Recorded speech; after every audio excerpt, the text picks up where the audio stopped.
مصروف ہے, اور اس میں پھر نہ تو آپ کے پاس کوئی فنڈنگ آتی ہے, نہ آپ کے پاس کوئی لون جو ہے وہ دینے کو تیار ہوتا ہے, بلکہ چین جس پہ کہ ہم سب سے زیادہ تکیہ کر رہے ہیں, آپ کو یاد ہوگا کہ یہ جو ہماری میٹنگ تھی SCO کی, اس کے بعد چینی وزیر خارجہ جب پاکستان میں آیا تو انہوں نے بالخصوص چینی روایات سے انحراف کرتے ہوئے, چائنا کبھی بھی کسی ملک کے اندرونی معاملات میں مداخلت نہیں کرتا پبلکلی, لیکن انہوں نے بڑا کھل کے کہا تھا کہ ہمیں اپنے جو سیاسی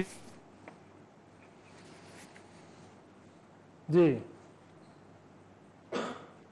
بدقسمتی سے بعد وہ استحکام کی بجائے الٹا ہم عدم استحکام کی طرف جا رہے ہیں. تو یہ اس وقت تمام ایکٹرز جو ہیں یہ ان پہ لازمی ہے کہ اگر وہ چاہتے ہیں کہ ایک مضبوط مستحکم پاکستان کو دیکھیں تو پھر تھوڑا سا اکانومی کو اس وقت پرائرٹائز کرنے کی ضرورت ہے. سیاست جو ہے وہ تبھی ہوگی اگر ملک کی معیشت بچے گی تو. اور ڈاکٹر صاحب انفیکٹ اس وقت اگر دیکھا جائے تو پاکستان پھر اگین دہشت گردی کی لپیٹ میں, گویا کہ ہم ملٹری آپریشنز بھی چل رہے ہیں, ساتھ میں ظاہر سی بات ہے اب ترقیاتی پروگرامز کے لیے بھی ہمیں فنڈز درکار ہوں گے, انفلیشن اپنے ہائیسٹ لیول پہ کھڑی ہے, 60 سال کے ریکارڈ توڑ چکی ہے. ہماری کٹی میں اتنا ہے کچھ کہ ہم ایگزامپلری بجٹ دے سکیں, یا ہمیں بہت سارے ایریاز کے اندر کمپرومائزز کرنے پڑیں گے, اور آپ کے خیال میں کون سے ایریاز ہیں کہ جہاں پہ ہمیں اب تھوڑا سا کمپرومائز کر کے آگے بڑھنا پڑے گا؟ دیکھیے بجٹ کیا ہوتا ہے, بجٹ تو تخمینہ ہوتا ہے نا کہ آپ کی آمدنی کتنی ہوگی اور آپ کے اخراجات کیا ہوں گے.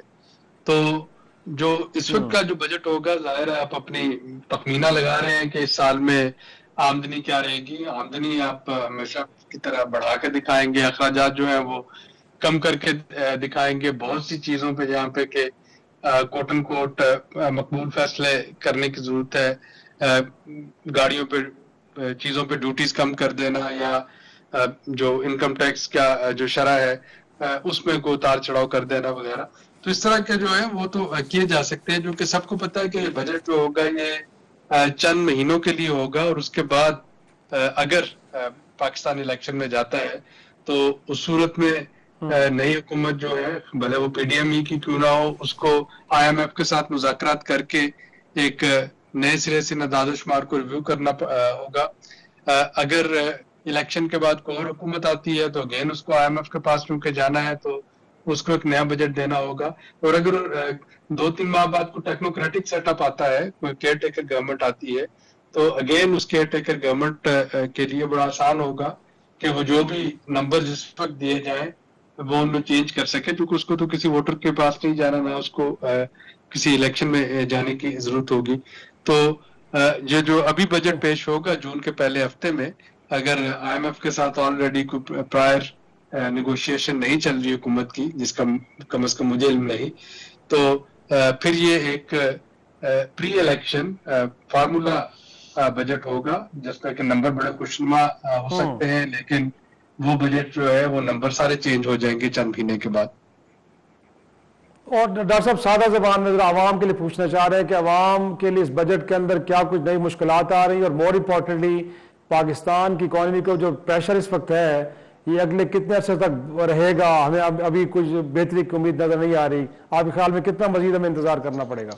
دیکھیے اگر آپ کا IMF پروگرام جو ہے وہ نہیں آتا ہے تو فوری طور پہ کوئی ایسی ساورن پیمنٹ تو نہیں, یعنی سادہ لفظوں میں جب فوری طور پہ کوئی دیوالیہ ہونے والی خدا نخواستہ کوئی سچویشن نہیں, لیکن ہوگا یہ کہ آپ کا جو روپے کی قدر ہے وہ گرتی چلی جائے گی. اب روپیہ آلریڈی پچھلے ایک سال میں 37% اپنی قیمت جو ہے وہ کھو چکا ہے ڈالر کے مقابلے میں. تو جو روپے کی قیمت گرتی ہے تو مہنگائی میں اضافہ ہوتا ہے, لوگوں کی قوت خرید جو ہے وہ کم ہوتی ہے, لوگوں کی جو آمدنی ہے, جو اثاثے ہیں, ان کی قیمتیں گھر بیٹھے کم ہوتی چلی جاتی ہیں. اور اس مہنگائی سے بچنے کے لیے پھر اسٹیٹ بینک کے پاس ایک ہی فارمولا ہوتا ہے کہ شرح سود جو ہے وہ بڑھا دی جائے. اب شرح سود آلریڈی ایک ریکارڈ بلند سطح پہ ہے. کوئی بھی کاروبار ایسا نہیں ہوتا جس میں کہ 20-21% جو ہے وہ منافع ہو, تو آپ کراؤڈ آؤٹ کر دیتے ہیں سرمایہ کی جو فراہمی ہے. تو یہ ساری چیزیں جو ہوں گی, مہنگائی, آپ کی جو اسٹیگفلیشن جس کو مختلف IMF اور ADB ورلڈ بینک پاکستان کی جب سچویشن کی بات کرتے ہیں تو اسٹیگفلیشن کا لفظ استعمال کر رہے ہیں کہ بہت زیادہ مہنگائی اور شرح نمو میں بہت کمی. تو یہ دونوں چیزیں ہیں جو تو عوام کے لیے ظاہر ہے آنے والے جو وقت ہے وہ ابھی مشکل ہوگا. یہ مشکلات ابھی ختم نہیں ہوگی معاشی محاذ پہ جو. جی بہت شکریہ ڈاکٹر عابد سلیح. تفصیل سے بتا رہے تھے کہ آنے والے دنوں میں بھی پاکستان کے عوام کے لیے معاشی فرنٹ کے اوپر مشکلات برقرار رہیں گی اور اس ملک کے عوام کو اور بھی کچھ کڑوی گولیاں نگلنی ہوگی.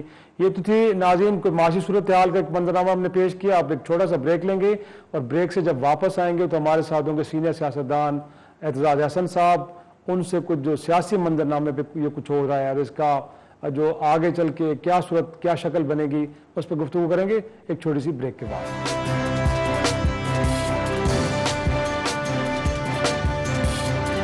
پروگرام میں ایک بار پھر خوش آمدید ناظرین. 9 مئی کے پرتشدد واقعات کے بعد جو پولیٹیکل ٹیمپریچر اپنے عروج پہ گیا تھا وہ ابھی تک نیچے آنے کا نام نہیں لے رہا اور دیکھا یہ گیا ہے کہ اب عمران خان صاحب کے جو دیرینہ ساتھی ہیں کل عامر کیانی صاحب اور آج ملک امین اسلم صاحب جو بڑے برس سے خان صاحب کے ساتھ تھے اب وہ ساتھ چھوڑ رہے ہیں کیونکہ خیال یہ ہے کہ جو تشدد کا ایلیمنٹ آیا ہے تحریک انصاف کی سیاست میں یہ کسی کے لیے شاید قابل قبول نہیں ہے. اور دوسری جانب ہم دیکھتے ہیں کہ آج عمران خان صاحب کو بلایا تو گیا تھا القادر ٹرسٹ کیس میں نیب میں وہ پیش تو نہیں ہوئے. انہوں نے اپنا جواب بھجوا دیا ہے لیکن زمان پارک میں بھی ایک کشیدگی کی فضا موجود ہے اور خطرات یہی ہے کہ شاید گرفتاری ہو ان کی. اگرچہ پنجاب حکومت یہ کہہ رہی ہے کہ کچھ 40 لوگ ایسے ہیں کہ جو دہشت گردی میں ملوث تھے 9 مئی کی اور ان کی گرفتاری مقصود ہے لیکن خان صاحب اس خدشے کا اظہار کر رہے ہیں کہ شاید انہیں گرفتار کیا جا رہا ہے. آج بات کرتے ہیں ہم چودھری اعتزاز احسن صاحب ہمارے ساتھ موجود ہیں. بڑے سینئر سیاستدان ہیں برادری ہیں. انہوں نے کئی پولیٹیکل کرائسس دیکھے اور پھر ان کے جو کس نہج جا پہنچے. تو آج بھی ہم بات کرتے ہیں کہ جو موجودہ صورتحال ہے سیاسی بحران ہے یہ آخر کس کروٹ بیٹھے گا. اعتزاز صاحب بہت شکریہ سر. سب سے پہلے تو میں یہ جاننے کی کوشش کروں گا کہ جو آپ خود تحریک انصاف کے اندر سے ایک ریئیکشن آ رہا ہے عامر کیانی صاحب ملک امین اسلم صاحب باقی لوگ پارٹی کو چھوڑ رہے ہیں, آپ کو بھی لگتا ہے کہ جو تحریک انصاف کی اس پروٹیسٹ کے اندر جو تشدد کا ایلیمنٹ آیا ہے یہ ایک بڑی غلطی ہوئی ہے اور اس کا نقصان اب تحریک انصاف کو ہوگا؟ اس کا نقصان ہوگا تحریک انصاف کو ہوگا اور بظاہر تو یہی لگتا ہے کہ جیسے تحریک انصاف کے ہی بلوائی تھے جو وہاں گئے ہیں, لیکن میں سمجھتا ہوں کہ یہ ٹیسٹ آف ٹائم ہے. آپ کو ایک چیز میں بتاؤں کہ اصل حقیقت سارا وقت چھپی نہیں رہ سکتی. اب اس میں ایک بڑا عجیب سا فینومینا آیا ہے. وہ یہ آیا ہے 2-3 بڑے عجیب. ایک تو یہ آیا ہے کہ یہ بلوائی جو ہے اور بلوائیوں کی تعداد زیادہ نہیں ہے. آپ ان کو دیکھیں وہ فوٹیج دیکھیں جو ان کی بلوائیوں کی ہے انسائڈ دی کور کمانڈرز ہاؤس. وہ اگر آپ دیکھیں لاٹھیاں ان کے ہاتھ میں پر 5-5 3-3 4-4 کی ٹولی کھڑی ہے اور جس کو پنجابی میں کہنے ہیں برلے کھڑوتے ہیں. وہ کوئی اکٹھے ساتھ ہے نہیں, کمپیکٹ کراؤڈ ہے نہیں اور وہ تو 20-30-40 لوگ ہوتے ہیں زیادہ سے. اب 40 لوگوں کو ان کے ساتھ 200 اور ملا لیں 300 اور ملا لیں جو باہر رہ گئے یہ انٹر کیے ہیں. کسی نے جانا ہے اگر انٹر کر کے اور آگ لگانی ہے تو اس کا ایک خاص مقصد ہونا چاہیے, اس میں ایک تحریک ہونی چاہیے آگ لگانے کی. جو تو باہر ہی کھڑے ہو گئے ان کا تو یہ ہے ہی نہیں تھا ارادہ. پھر آپ دیکھیں کہ ان کے پاس سوٹے ہیں, ان کے پاس کوئی پستول نہیں ہے, کوئی گولی نہیں چلی, کوئی فائر نہیں ہوا وہاں. نہ انہوں نے فائر کیا نہ کمانڈر ہاؤس کے محافظوں نے فائر کیا. اب اس صورت میں اگر آپ دیکھیں اب تو یہ انہوں نے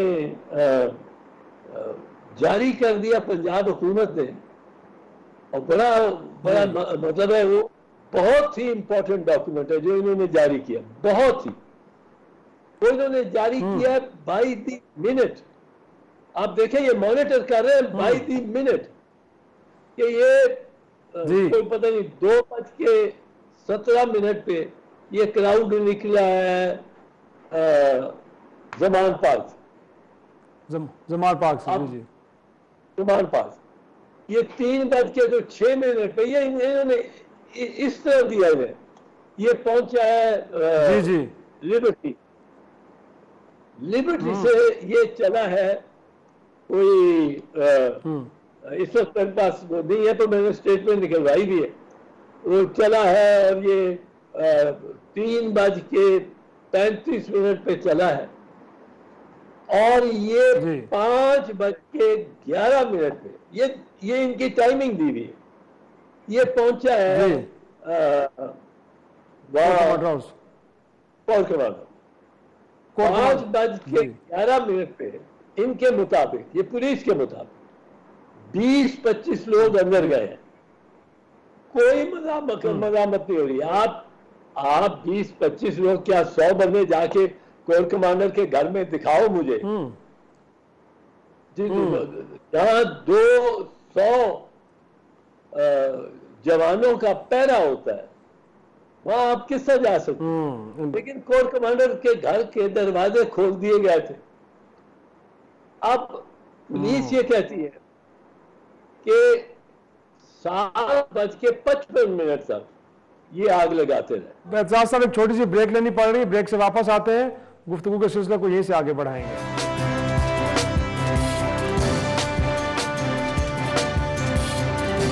پروگرام میں ایک بار پھر خوش آمدید. اعتزاز صاحب, آپ خود وزیر داخلہ رہے, تو یہ بتایا کہ جو کراؤڈ بیہیویئر ہے, آپ کو لگتا ہے کہ سب کچھ بڑا پلانڈ تھا جو اس وقت تحریک انصاف کے اوپر سب سے بڑا الزام آ رہا ہے, اور مور امپورٹنٹلی اس معاملے کو اب فوجی عدالتوں میں لے جایا جا رہا ہے, آپ کے خیال میں یہ بھی ایک درست فیصلہ ہے, لاجیکل ہے کہ ہاں اس طرح کے معاملات کو ایسی عدالتوں میں ٹرائل کیا جائے؟ پہلے تو میں کر دوں کہ یہ جو 8 گھنٹے کھلواڑ ہوتا رہا ہے, تباہی اور بربادی کر دی گئی ہے کور کمانڈر ہاؤس کی. کور کمانڈر اور اس کی فیملی اندر تھے. آپ ان کا کیلس ایٹیٹیوڈ دیکھیں کہ اس کو کوئی بچانے نہیں پہنچا. وہ اس کی بیوی جو تھی اس کو وہ ملے 2-4 بلوائی, انہوں نے کہا کہ آپ کون ہے, اس نے کہا میں یہاں رہتی ہوں. نے کہا آپ ہمارے لیے محترم ہیں, آپ چلی جائیں. اب کور کمانڈر وہاں کھڑا ہے, کور کمانڈر کو اگر نقصان پہنچا دیتا تو وہ تو اور بڑی بات ہو جاتی. پتہ نہیں یہ چاہتا تھا کہ اس کو نقصان پہنچے. اس کے بیوی بچے ساتھ ہیں, وہ دیوار پھلانگ کے سیڑھی لگا کے پیچھے سے گئے. وہاں کور کمانڈر کے گھر پہ جو اس کا کپڑا لتا, اس کا جو کچھ تھا, سوٹ کیسز, جوتے, جرابیں, سب کچھ جل گئی. اور اس کے پاس صرف وہ کپڑے جو اس کے تن پہ تھے یا اس کی بیگم کے تن پہ تھے وہ بچے. کور کمانڈر فون کرتا رہا جنرلز کو اور کولیگز کو, کسی نے اس کا ساتھ نہیں دیا. یہ چاہتے تھے کہ وہ بھی مر جائے اور زیادہ سٹوری بنے. دوسری چیز یہ جو آپ نے کہی کہ یہ کوئی سازش کیسی تھی, دیکھیں اس میں سازش کا عنصر تو بڑا ضروری نظر آتا ہے. اور میں سمجھتا ہوں کہ جو کور کمانڈر نے پریس نوٹ جاری کیا ہے, وہ اکارڈنگ میں نے ایک اخبار میں پڑھا ہے, اس میں ایک بڑا امپورٹنٹ معاملہ آ گیا ہے جس پہ انکوائری ہوگی. اور معاملہ کیا ہے, وہ یہ انہوں نے خود کہا ہے کہ ہم نے اس انکوائری میں یہ دیکھنا ہے کہ کیوں زیرو رسپانس ہوئی فوج اور پولیس سے. Zero response. یہ میں پہلے دن سے چلانا شروع ہو گیا کہ آپ پکڑ کے آپ کو زمان پارک میں اس کے گھر پہ تو آپ جا کے کرینے اور ارتھ موونگ اکوپمنٹ لے جاتے ہیں اور اس کو اس سے اس کا گیٹ بھی اکھاڑ لیتے ہیں اور داخل ہوتے ہیں اور پوری فوج لے کے رینجرز کی اور پولیس کی آپ پہنچتے ہیں وہاں 5 منٹ میں پہنچتے ہیں. یہاں کیا ہوا کہ 8 گھنٹے کسی نے روکا ہی نہیں. اب آپ آتے تھے مگر کوئی اناگیر تو تھا, ہوئی تاخیر تو کوئی باعث تاخیر تو تھا. وہ باعث تاخیر کون تھا؟ کس نے آئی جی کو کہا؟ یہ سوال تو ہے, لیکن اب سر کچھ تھوڑا سا اس طرف بھی آ جاتے ہیں. تو جو معاملہ فوجی عدالتوں میں لے جایا گیا ہے, ساتھ میں اب عدالتیں تحریک انصاف کے لوگوں کے بارے میں کچھ فیصلے دے رہی ہیں, ان کو مانا نہیں جا رہا, رہائی ہوتی ہے, اگلے لمحے گرفتار ہو جاتے ہیں. یہ کس طرف معاملات جا رہے ہیں؟ یہ دیکھیں, ایک تو یہ نون والوں کی خواہش ہے اور یہ انہوں نے کیا ہے, یہ ان کے ماتحت ہے یہ سارا پروسیس. آصف زرداری صاحب نے کہا تھا کہ ہماری حکومت نہیں ہے, نون کی حکومت ہے, کیونکہ نون کے پاس وزارت داخلہ ہے, اس کے پاس وزارت قانون ہے, اس کے پاس وزارت دفاع ہے, تینوں جو اس سے ریلیونٹ ہے, اور وزارت عظمیٰ بھی ان کے پاس ہے, اور مریم بی بی بھی ان کے ساتھ ہے. اب ان کا یہ خیال ہے, یہ تو مجھے اب کلیئر ہو گیا کہ عمران خان کو چھوڑنا نہیں, چھوڑنا ہی نہیں. آپ اس میں دیکھیں کہ یہ جو فوجی عدالتیں ہیں, یہ فوجی عدالتیں آئین کے تحت تو لگ ہی نہیں سکتی. آئین کے تحت فوجی عدالتیں نہیں لگ سکتی. اور وہ کیسے نہیں لگ سکتی؟ وہ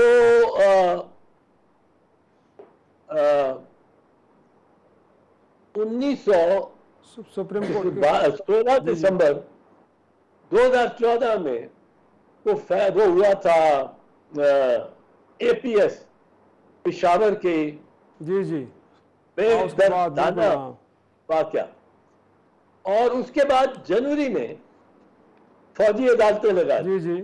لیکن فوجی عدالتیں لگانے کے لیے یہ ضروری تھا کہ آئین میں ترمیم کرے. آئین میں کوئی گنجائش نہیں. آئین میں لیاقت حسین کے کیس میں سپریم کورٹ کے 9 ججوں نے کہا ہے کہ اس آئین کے تحت مارشل لا نہیں لگ سکتا, فوجی عدالتیں نہیں لگ سکتی. اب لگانا چاہتے تھے آپ 2014 میں, ضرب عضب بھی شروع کرنا چاہتے تھے. تو اس کے لیے جب فوجی عدالتوں لگائیں تو اس پہ آئین کو ترمیم کیا, لیکن آئین میں ایک سن سیٹ کلاس, اس کو کہتے ہیں اس دن سورج ڈوب جائے. سن سیٹ کلاس وہ ڈوب چکا ہے, وہ ڈوب چکا ہے. اچھا 2 سال کے لیے رکھی. جب 2 سال ختم ہوئے تو بہت سے ٹرائل ابھی ہونے تھے, تو 2 سال کے لیے اور بڑھا دی. جنوری 2017 میں 2017 میں جنوری 2015 میں پہلے لگی, 2014 میں دسمبر میں وہ واقعہ ہوا, 2015 میں فوجی عدالتیں بنی جس کے لیے آئین کیا. میں چھوٹی سی بریک کے لیے مجھے کہا رہا ہے, میں بریک سے واپس آؤں گا تو تھوڑا سا القادر ٹیسٹ کے حوالے سے بھی آپ سے بات کریں گے. بریک کے لیے مجھے کہا رہا ہے, بریک سے واپس آتے ہیں, گفتگو کو آگے بڑھیں.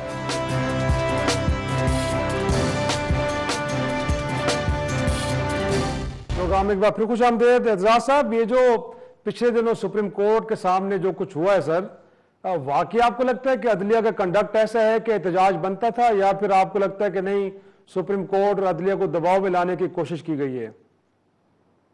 میں اس میں ایک چیز عرض کر دوں پہلے مختصر. پہلی بات تو یہ ہے کہ یہ میں آپ کو عرض کر دوں کہ میں نے جو کیا ہے کہ یہ جو سارا کور کمانڈر ہاؤس کا قصہ ہے نا, یہ اس میں تو ان کے اپنے سیبٹیئرز گھسے ہیں, اور کراؤڈ کو جس طرح کا نعرہ لگاؤ کراؤڈ جان پڑتا ہے بغیر سوچے سے. یہ تو انہوں نے ڈیلیبریٹلی کیا ہے, اور یہ جو سویلین گورنمنٹ نے کیا ہے, یہ فوج اور پی ٹی آئی میں پرٹیکولرلی ایک درار ڈالنے کی، ایک دشمنی پیدا کر دی ہے انہوں نے اس عمل سے، اور آئی جی نے جانے دیا۔ اچھا اب وہ فیصل میر کہتا ہے کہ یہ آئی جی کو تو ہم نے روکا تھا کہ تم نے نہیں مزاحمت کرنی، روکنا۔